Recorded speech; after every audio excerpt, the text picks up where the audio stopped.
Assalamualaikum warahmatullahi wabarakatuh. Alhamdulillahirrabbilalamin.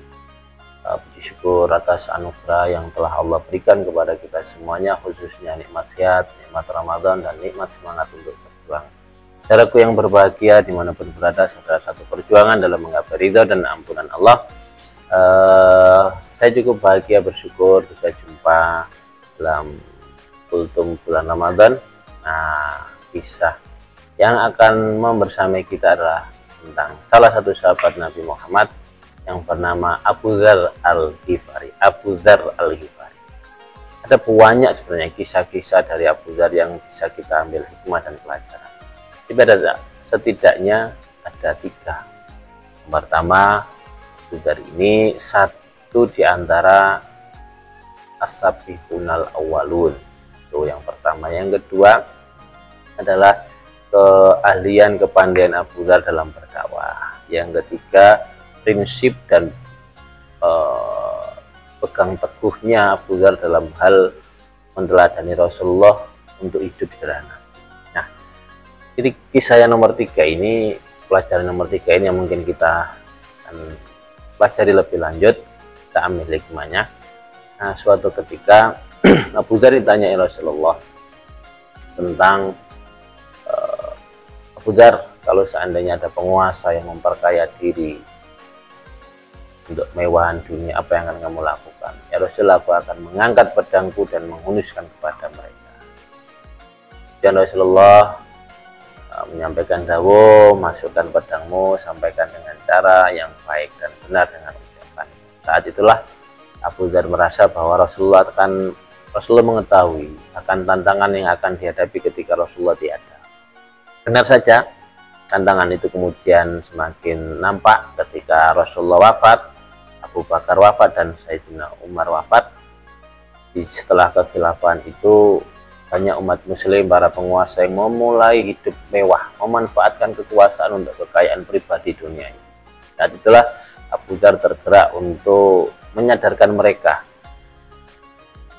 dengan ucapan beliau. Karena sebenarnya Abu Dzar Al-Ghifari ini dari kalangan dari Bani Ghifar, di mana Bani Ghifar itu adalah kabilah yang terkenal dengan perampokan, senang merampok, sehingga jiwa Abu Dzar ini adalah jiwa pemberontak. Makanya Rasulullah memberikan satu pertanyaan, itu adalah untuk meredam ketika menghadapi masa-masa yang tidak sesuai dengan prinsip hidupnya. Nah, ketika banyak para penguasa di zaman itu yang tidak sesuai dengan teladan Rasulullah, menggunakan kekuasaan untuk kekayaan pribadinya, Abu Dzar ini jiwa berontaknya muncul. Tapi seketika itu ingat pesan Rasulullah, maka beliau pun memakai cara yang lebih arif, lebih bijaksana, yakni berdakwah dengan lisan untuk meredam atau menyadarkan para penguasa muslim yang mulai mencintai kekayaannya, mulai memanfaatkan kekuasaan untuk kekayaan pribadinya. Nah, suatu ketika Abu Dzar datang ke Syam, ke beberapa wilayah muslim yang dimana penguasanya itu memiliki istana yang mewah, kebun yang luas, dan ada rakyat yang kekurangan makan. Maka Abu Dzar itu terkenal dengan slogannya, "Hai sahabat Rasulullah, sampaikanlah kabar gembira kepada para pemuka agama yang cinta harta, bahwa bara api neraka akan menyetelika orang-orang yang menyukai kemewahan." Itu menjadi slogan yang terkenal bagi Abu Dzar. Nah, dakwah kesederhanaan yang digaungkan oleh Abu Dzar ini terus kemudian menimbulkan fitnah bagi orang-orang yang merasa terusik, karena orang-orang yang menyukai kemewahan itu membuat fitnah baru. Akhirnya Abu Dzar dipanggil oleh Sayyidina Utsman untuk menetap di Madinah.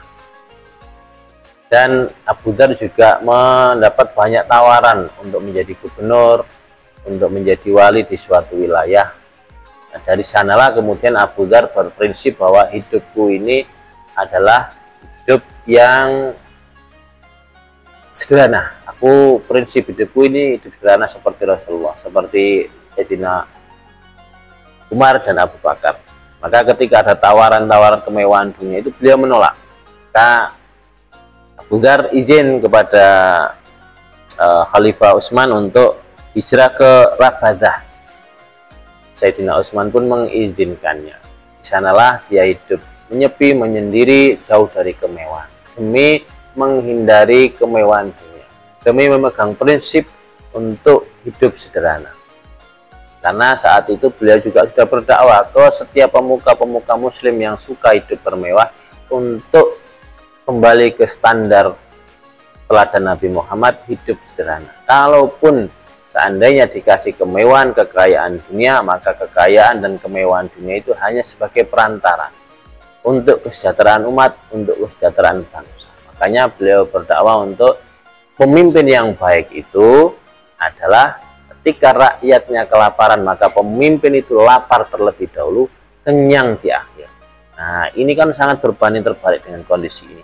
Pelajaran yang kita ambil adalah, nah, standar hidup yang kita miliki, ayo standar hidup yang tadi diteladankan Abu Dzar. Ya, ketika ada kemewahan yang ditawarkan, kita memilih hidup sederhana. Ketika ada saudara yang suka gemar hidup bermewah-mewah, mari kita sadarkan, kita ajak untuk hidup seperti teladan Rasulullah, untuk hidup sederhana. Kalaupun ditakdir mewah, punya banyak harta, ditakdir punya rezeki yang banyak harta, itu bukan untuk memperkaya pribadi dan keluarga, tapi untuk kesejahteraan bangsa dan agama. Itu sedikit kisah dari Abu Dzar untuk kita bersyukur dengan kondisi yang kita terima, bersyukur dengan apa yang kita dapatkan dari Allah. Kalaupun kita dapat rezeki yang berlimpah, ingat itu bukan hak kita, tapi hak untuk akhirat kita dengan cara kita mensejahterakan sesama dan untuk kemajuan agama. Demikian kisah dari Abu Dzar, semoga menginspirasi dan menjadi rahmat bagi saya pribadi, keluarga, dan semua dulurku semua. Terima kasih. Assalamualaikum warahmatullahi wabarakatuh.